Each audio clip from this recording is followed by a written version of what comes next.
On today's question of faith, can Holy Week make you holy?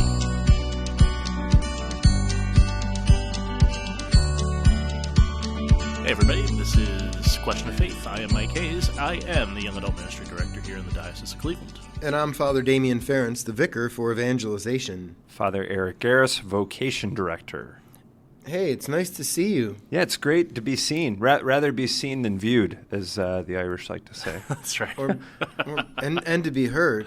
Right. Although Yes. I hear you a lot because, for those of you who did not know this, I now live downtown on the 4th floor of the rectory, and my neighbor is Father Emeric Garris, so we actually see quite a bit of each other. Yeah. I was just saying to someone, I think I've seen Father Garris more often than I've seen you in like the last 2 or 3 weeks. It is Lent, so we're all over the place. Are you saying that in seeing you, it's a penitential practice for Mike? Could be. Could be. Never know. But, Yeah.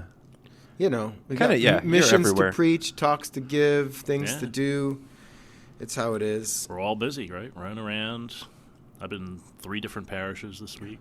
Yeah, Doing it's Holy different Week. things, yeah. I like to say that Holy Week for priests is like finals week. Yeah, that's right. That's a really good analogy. Yeah, because in finals week, you have like one big thing a day. Survive in advance. Survive in advance, right? Move on. Yeah. Mm-hmm. Prepare for the next thing after finishing the first thing. So what is your schedule for Holy Week for both of you? I'll tell you, I have a weird one too, so go ahead. Yeah. Well, we'll start with today. Today. Go ahead. Yeah, so we got Chrism Mass today. The priest. Tuesday. Shrove Tuesday. Is it now? Brett corrected me. Is Shrove Tuesday Mardi Gras or is Shrove Tuesday Tuesday is today? Mardi Gras. It is. Yeah, But but Spy Wednesday is tomorrow. Yeah. You might have to look that up. Oh, okay. Yeah. I thought, Shrove Tuesdays. What does Shrove mean? I kind Shrove. of pride myself on having a decent vocabulary, but I don't know. You what can Shrove say means. like, they used to say like, go and shrive the sinners, shrove the sinners. Oh, that makes sense. Yeah. I don't know what it has to do. But, today's Chrism Mass. So prior to the Chrism Mass, all the priests of the diocese get together.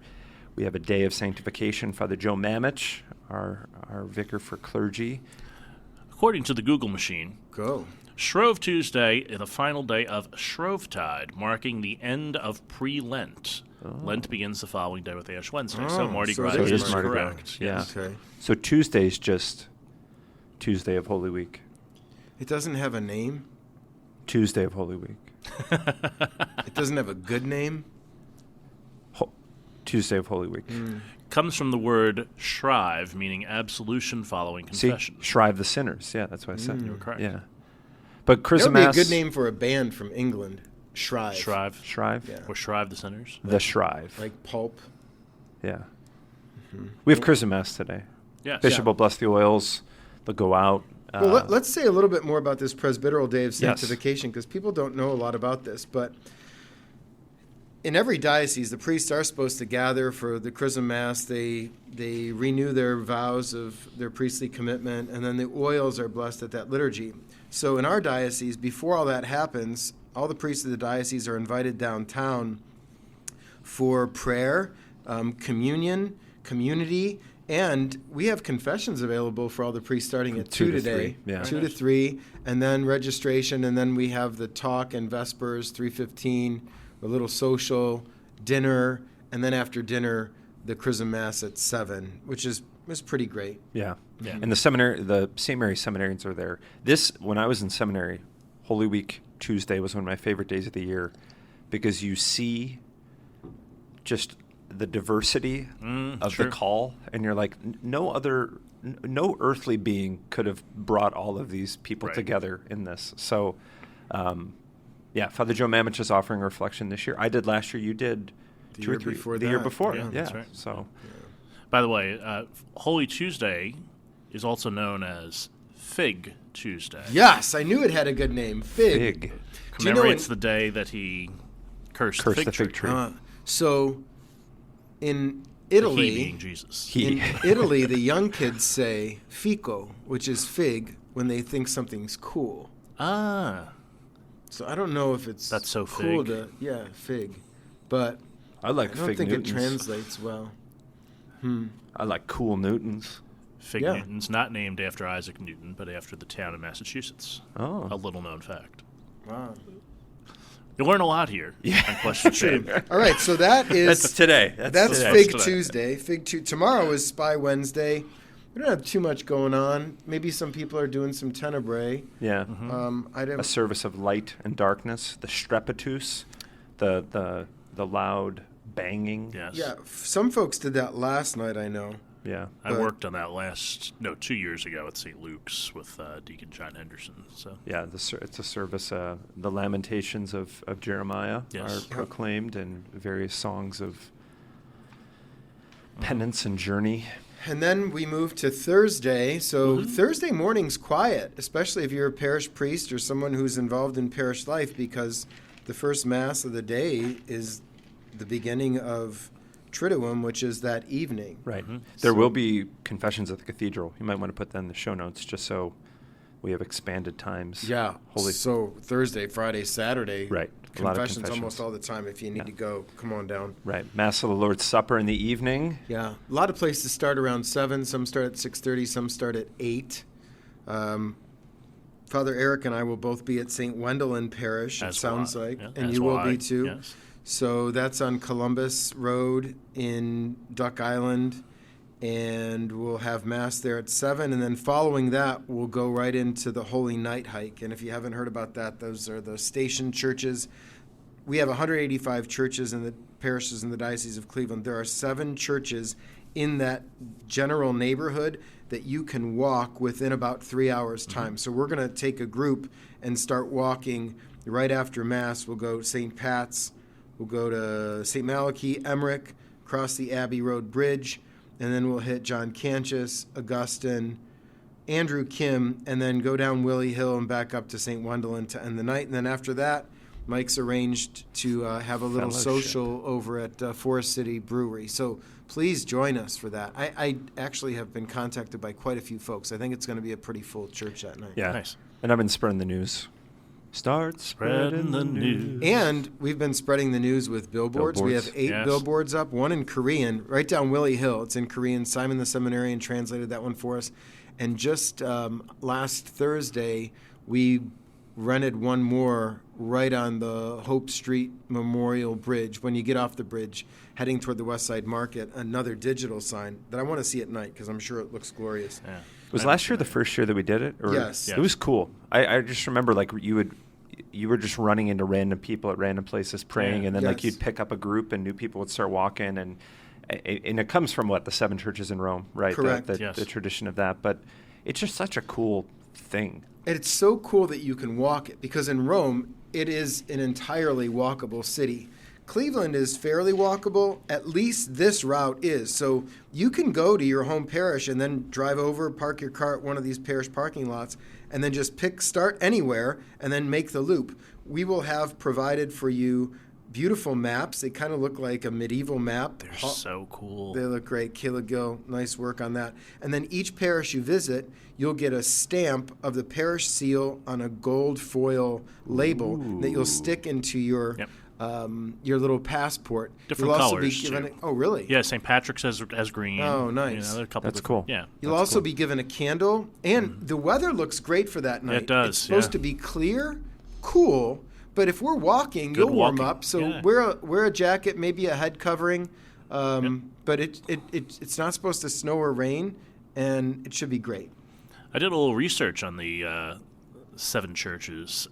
St. Phillip Neri started it. Oh, that sounds like something you would do. Yeah, I like Neri. And then they said it sort of evolved over time. At first, it was like to visit the 7 major basilicas. And that you'd go to the 7 major basilicas. And they said then it just evolved to different churches. And then they said they would also, then they expanded it, and they did 14. They said, let's do 14 over the whole day of Holy Thursday and just visit. They said it became a little touristy with 14. They said it became like, well, we're just visiting these places, and that wasn't very prayerful, so they pushed it down to 7. The reason they went to 14 was the stations. You do one station at each church. And so then they said, well, that's fine. Just go back to 7 and do 2 stations at each church. Well, the prayers that we have listed on the back of the passport are moments of that night after the Last Supper. And so each church you go into, you can do a little meditation on Christ's experience of his passion. Right, in the garden. Mm-hmm. Right. Yeah, I like Holy Thursday. We're celebrating the institution of the Eucharist, the priesthood, service, washing of feet, all that stuff. I remember one of the strangest and one of the, dare I say, most difficult moments of my priesthood was during COVID. It was in an empty church. I remember celebrating Holy Thursday and saying the words of institution of this is my body given up for you. And I looked out and there was no one there. And you're just the desire to give, and I think as priests, that's hopefully at the core of who we are, to live Eucharistic, all of us to live Eucharistically. But there's a stillness to that night. And then we flow into Good Friday, and there's a heaviness and a solemnity to that day. So I should have known this before, and maybe I was told, but it's one of those things I didn't understand until this moment happened. And that was when I went on pilgrimage, I think 2017, I went with 10 brother priests to the Holy Land, and we were in the Garden of Gethsemane and looking at all the olive trees. And it was the first time that it occurred to me that in order to get the olive oil, the olives need to be pressed. And what Jesus was going through in the garden was this terrible suffering, in the same way that in order to have the Eucharist, grapes need to be crushed, grains need to be ground. And so it's that dying and rising, that process that you're going through. And I love all the beautiful scriptural imagery that presents that to us. Right. And sometimes you don't even think about that, but it makes for a wonderful meditation. Well, and then the Church of All Nations, the Church in Gethsemane, the altar is built upon that slab, which was the olive press, where they would go. So the altar is one with the press. Yeah, so good. In the crushing and the breaking. In the breaking I was thinking of the other song. Of the bread. Don't edit me out, Mike Hayes. I'm just singing a song. In the breaking of the bread. See, now we're both doing it. Wait, that's a different one. That is sounds a different more one. folky. It's Mine was the slow, Michael Ward. Ding, ding, ding, ding, ding, ding, 3/4 time. Anyways. Okay, so that's Holy Thursday. Yeah, Holy Thursday, yep. And then after Holy Thursday, one of the things that's cool is the general instruction says, or the Roman Missal, you strip everything out of the sanctuary. Correct. Tabernacle is left empty, right. And it's supposed to feel like, something happened here, because it has. And then Good Friday happens, right? Yeah. Yep. And so you have the celebration. Typically places have stations, right? And then you have the celebration of the Lord's Passion, veneration of the cross, the Passion being read. John's Gospel this time. John's Gospel, 3 p.m. most places. I'm preaching at the Cathedral for Good Friday. Oh, very nice. And then I have 7 p.m. at St. Edward's and St. Lucy's, because they're two parishes, so they do an evening one as well. So some parishes will do stations at noon, and if they have big youth groups, sometimes they do living stations in the evening. I think Hudson does that. But most liturgies start around 3. What else is happening? I'll be going to Sagrada Familia. Oh, same. And so, very nice. Oh, good. Yeah. So we start at 11 at Sagrada Familia, and then which is a parish in Cleveland, and then we mostly Hispanic community, and then they will walk from Sagrada Familia to St. Coleman. St. Coleman's, right up 65th there. And then there you do the Liturgy of the Word inside St. Coleman's. Oh. And then they come back out after the Liturgy of the Word, and they will process up to St. Michael's over on Scranton. And that's where we'll do Veneration of the Cross and Holy Communion. So it's sort of like a progressive dinner almost. We did it last year in the opposite direction. Right. And it was wonderful. Right. They did it in the opposite direction. And there are hundreds of people that participate, and they get one of the funeral homes to drive their hearse. Yes. And they put Jesus' body in that on the way back afterwards, because they carry the statue of the dead corpse, which is redundant. It's the dead Jesus or the corpse. Right. Just in general, what I love about Holy Week is the participation in all these things. To even hear that, there's the sense of journey. There's the sense of we are a part of this. It's not just I'm an active. So what's the question? Does Holy Week make you holy? Yeah, because you're participating in the Lord's life, death, resurrection, Paschal mystery, all that stuff. Because they're different liturgies. It's the one liturgy celebrated across time. But the way that we enter into them is so different, celebrating the particularity of these things, but also participating in them not as active, not as passive viewers, but as active participants. Right. So even to hear all these cool things, like every place has a different way of celebrating in a universal way. But what's cool too is that these liturgies are not obligatory. Right. Mm-hmm. Right. So the church doesn't say you have to do them, but and yet, like with basketball, I'm thinking Caitlin Clark. You want to be great at something, you put in. You don't just do the bare minimum. You go for it. And so the church is inviting us, like, enter into this. Celebrating, when you enter into these liturgies, they actually form you in such a way where you become what you are receiving and what you are praying. And so this is how these liturgies can help make you holy. This is how, especially as parents, you take your kids to this.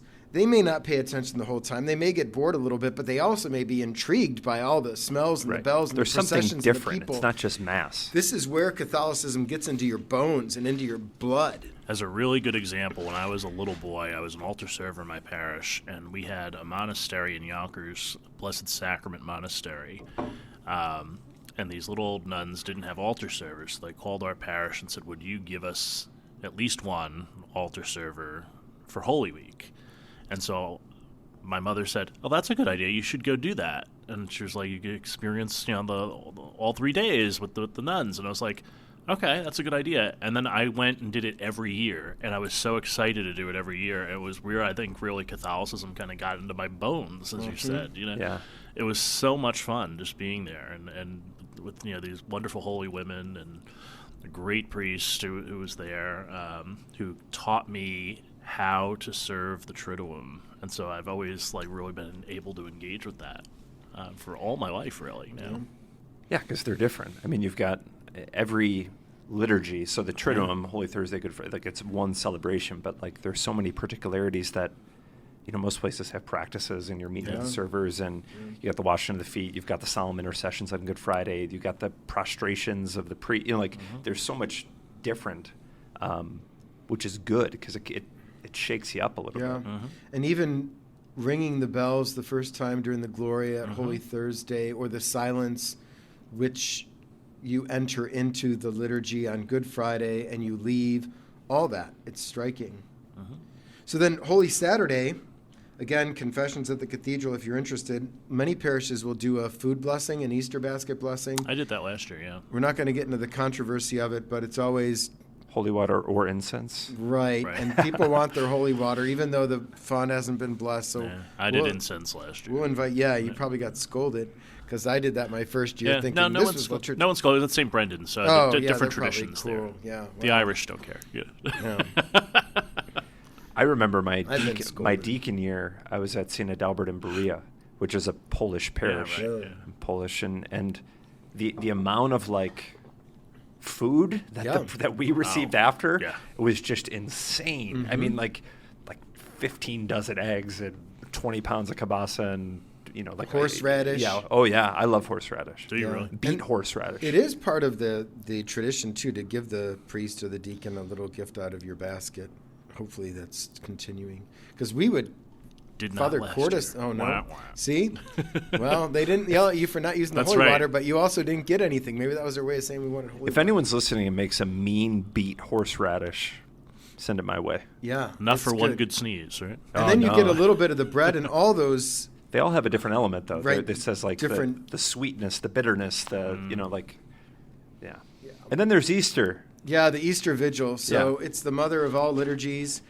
It starts in darkness. I think in our diocese, you're not permitted to start it until a half hour after sunset. That is so that the Easter fire actually is contrasted with the light of the Easter fire with the darkness of the sky and the day at that moment. Right. In Bishop Woost's class with us, he had this picture of this big, huge Easter fire, and there was a priest standing there, and the fire just raging behind him, and he goes, "What's wrong with this picture?"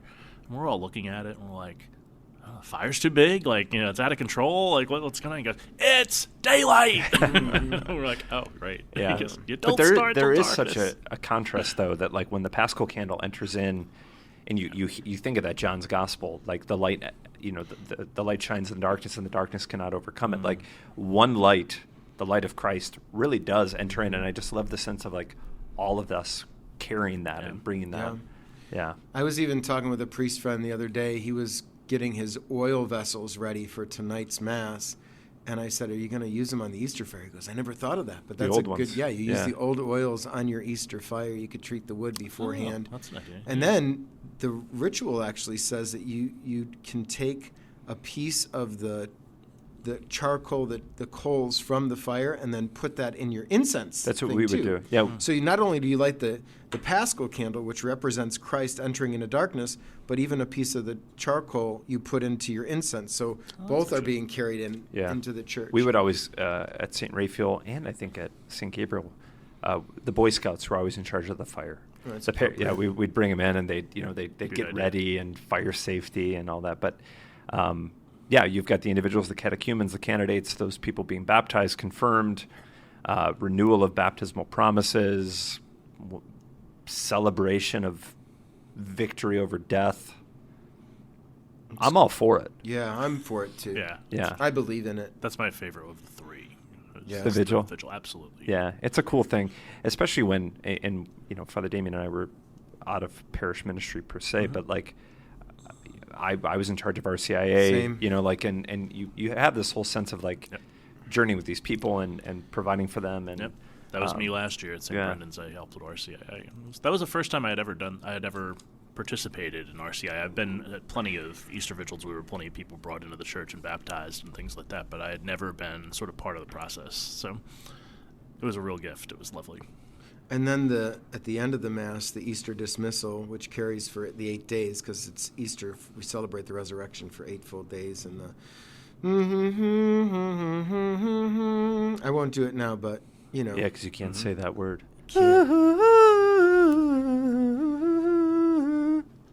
You know what we're talking about. Meow, meow, meow, meow, meow. So does Holy Week make you holy?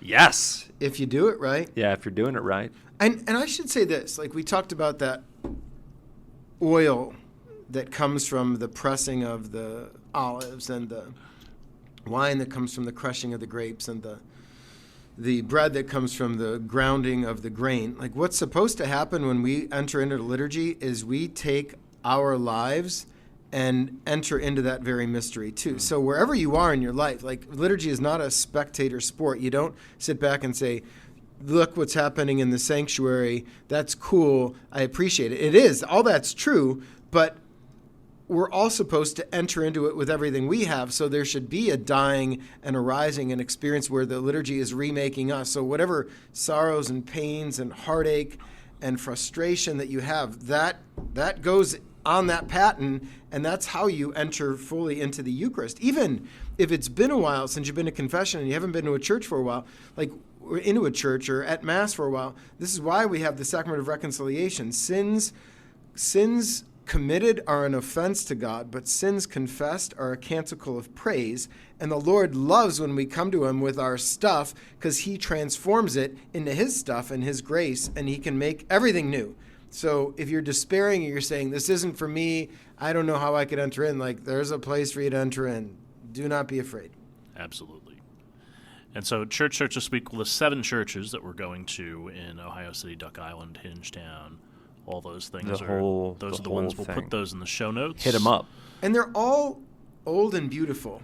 Yeah, and they all have their own character. Yeah. A lot of those churches are the ethnic parishes, the Polish, the Irish, the German, the Slovak, the Korean, the Hungarian. Mm-hmm. But they're not just that. Correct. Right. And so they need you in there. So come on out. Invite friends. Maybe you say, I'm going to go. Think to yourself, who's a friend who I love who would never go to this stuff but might benefit from coming with me? And a personal invite goes a long way. Hey, just what are you doing on Holy Thursday? You're not doing anything. Come on. Let's walk these churches. Yeah, we got to work out. We got to go for a walk. You could do push-ups in between if you want. Yeah. I'll do push-ups in between. I'm just thinking, if you want. One of my favorite parts of St. Emeric, you mentioned the Hungarian, they've got that commemoration to the Apollo landing. The Apollo stamp, yes. Which I think is just such a great thing. Yeah. This is good, man. It is. And, I was baptized at St. Wendelin, so I always love going back there. And the pastors of these parishes last year, they were standing out and greeting people on the front steps. And just to see these neighborhoods alive on Holy Thursday night with all these pilgrims, it's awesome. Come out. The police will be joining us. If they'll be escorting us around. Oh, good. They're going around with us to make sure everybody's safe. And at the same time, it's a lovely night. Last year I think we had like 350, 400 people kind of went through all these churches. So we're going for it. 800. You've been saying 700, and then we said let's go 800. I'm going 1,000. I'm like, come on, let's get out there. 2,000. Well, whoever comes, we will celebrate whoever's there. Yeah. Right. But you aim low, you get low. So I've been saying 1,000. So let's see what happens. One thing we should note about these liturgies is that they're often longer than typical. Oh, true. Just like this podcast. Right? I mean, we're talking. It's Holy Week. It's Holy Week, Holy right? Week, No, yeah. I mean, that's like. If you're going to go long, go long. Yeah. I mean, we're celebrating that. And speaking of Holy Week, the readings for Easter this week, I'm going to start out with John's Gospel. And what I love is the beloved disciple always sort of outdoes Peter in the Gospel. And so Peter and the other disciple went out and came to the tomb. They both ran, but the other disciple ran faster than Peter. Mm-hmm. And then Peter walks into the tomb and doesn't understand, but the other apostle goes in and he understands and says he's risen. Right? So I part of it is, so Peter's kind of this, at least cast as kind of this hard-headed, individual. He got rocks in his head. That's why he's the rock. Right, but I think John knew that Peter was going to be upset that John won the race, but Peter was allowed to go in first, and John deferred to him even though he won the race. Because he knew Peter. He also knew he had the keys to the kingdom, so he's the boss. He deferred to him. It was smart. Yeah, I just love the urgency, though, that they run. Well, I too like the urgency, but I'm going to focus in on Mary of Magdala, because what we hear is on the first day of the week, Mary of Magdala came to the tomb early in the morning while it was still dark. So the way I understand this is, if you have loved someone who died, and both my parents are dead and some other people in my life whose death brought me great grief, sometimes you don't know what to do and you can't sleep. So you're like, well, I'm going to go at least be close to their body.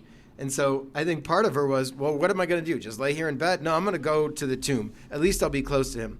And that's where all the action went down then after that. So I just like the fact that Mary of Magdala, she knew what she was feeling, what she was going through, and she wanted to at least be by his body. And I think that's great. Yeah. I mean, when you love someone, you want to be with them. Right. Even if they're dead, right. I'm going to go to the cemetery and just weep and grieve. It's so healthy and normal. Yep. But he wasn't there. No, he was the gardener. Speaking of which, as you see now, I have a beard. And I'm very strongly considering doing what I've done in the past and trimming it down to a gardener's mustache for the octave.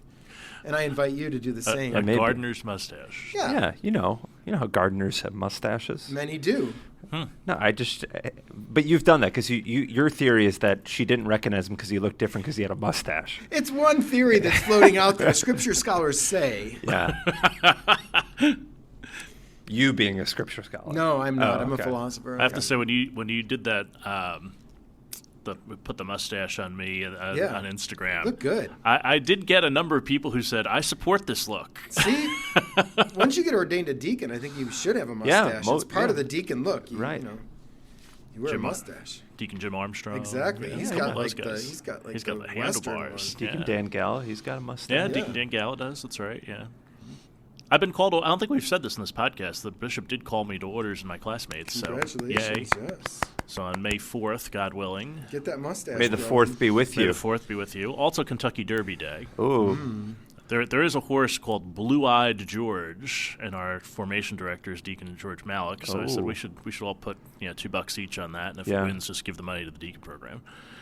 Yeah. And call it a day. So go Blue-Eyed George. Are we still deacons? Yeah. Yes, of course. One's a deacon, always a deacon. I remember, so at the Chrism Mass, I remember Bishop Lennon used to wear a dalmatic under his chasuble. Yeah, a lot of the bishops will do that. Yeah. Yeah. A lot of them will do it on ordination day, too. Right. Yeah. So those are the two, yeah. Yeah. And Pope Francis, when he washes the feet of the prisoners, he turns his stole. Yeah. He turns his stole to the diagonal and washes their feet. You are a deacon forever. Did you guys ever see that? I don't know if Pope Francis does this, but I remember Pope John Paul II used to kiss people's feet after he washed them. Pope Francis also does that, yes. Well, I had a friend who's a priest, and when he was in Salvador, he did that, and then he wound up getting a fungus on his lips. So I will never do that.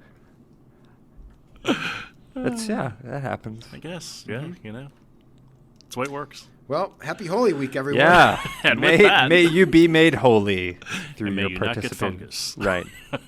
No one Although wants I that. will say, Father Damien's a pretty fun guy. Meow, meow. Father Eric will be here all week, I will. Yeah, it's Holy Week. Tuesdays and Thursdays. Okay, well, see you later. Play us out. Play us out. Happy Holy Week, everybody, and enjoy these holy days.